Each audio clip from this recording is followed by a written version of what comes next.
make a decision in that, because to me, it's a really big decision. I own a small company, and one writer can make the whole thing, and one writer can break the whole thing. I have 10 full-time songwriters on staff, and I'm at a point to where, hey, I'm about to hire another employee and kind of grow that. So I'm in the process of meeting with a lot of writers.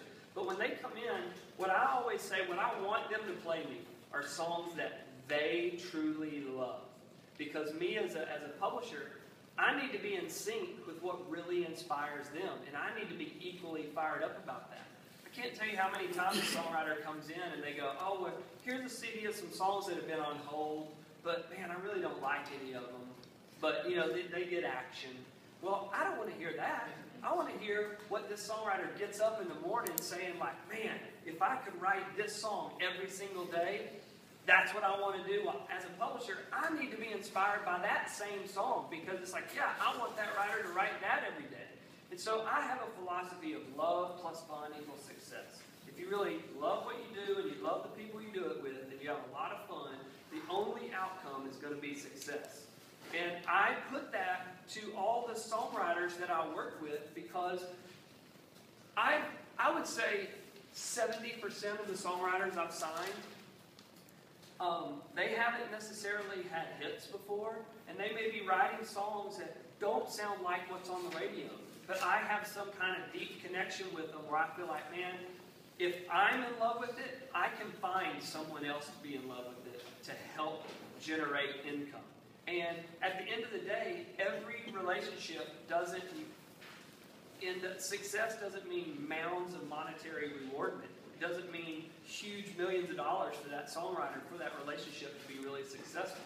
But I want to know from that songwriter really who they are as a writer.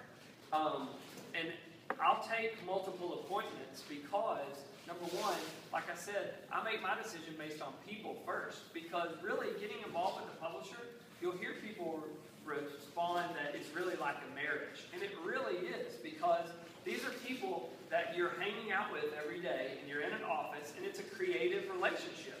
If they're going to be that person that's going to be negative or bring you down and you don't want to hang out with them, well, they're not the people you want to be creating for. As a songwriter, you want to be inspired by your publisher. You don't want to be beat down by them and told, oh, you need to go do something totally different, because that's not going to be the best, help you be the best that you can be. But for me, as a publisher, I want my songwriters to be people that I love and I want to hang out with. I want to see them every day because I believe in what they do, but I want to see them succeed. And by helping them become the best they can be, it ends up helping. They're going to deliver me songs that I can go out and get recorded, and that's going to be me helping them and them helping me, and it's going to feed that way. Does that make sense? Yes. As a caveat, what is the right and proper approach to setting an appointment with you or getting you music? Lots of times you'll hear people say that they can't accept unsolicited material, and if no one's ever explained that to you, what that means is, the law is a bit tricky in that, unfortunately, there are lots of frivolous lawsuits filed against songwriters, and the minute that there is a lawsuit filed against a song, all earnings freeze. That means the songwriters that wrote it don't get paid any money. The publishers that own that song don't get paid any money. And that is, if this lawsuit is completely frivolous, the money automatically freezes. And it may take years to work that out. And so, as someone filing a lawsuit, all they have to prove is access. All they have to prove is that, oh, hey, I went over to so-and-so's office and that this person accepted my CD. They don't have to prove you heard it. They don't have to prove some songwriter heard it. All they have to be able to prove is that someone took their CD out of their hand. And if they have a song that has the word love in it, well, your company is now open up to where this person can sue you to say, you have a song out with love on it, and you got that idea from my CD. And as ludicrous as that sounds, unfortunately, it happens all the time.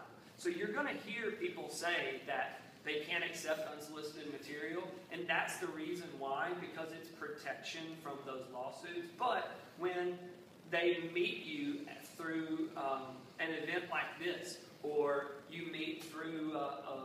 different songwriter workshop, or somebody from ASCAP, or somebody from BMI calls a publisher, or another songwriter that I'm friends with goes, hey, I've got a buddy of mine that's a really good songwriter. He's got a couple songs. Would you mind listening to it? It goes back to saying, you really work on the honor system. And it opens up those doors where people say, oh yeah, I'm willing to hear something like that. So I know lots of times songwriters get frustrated going, well man, just nobody will listen to my music. And they don't understand that unsolicited thing. But really, like that songwriter who's complaining about that, they need to ask themselves, well, how many times have I been over to ASCAP to meet with my rep? How many workshops have I gone to meet somebody, to network that's going to get me an introduction with somebody who might end up listening to one of my songs? Does that make sense? Talk about getting involved in the community.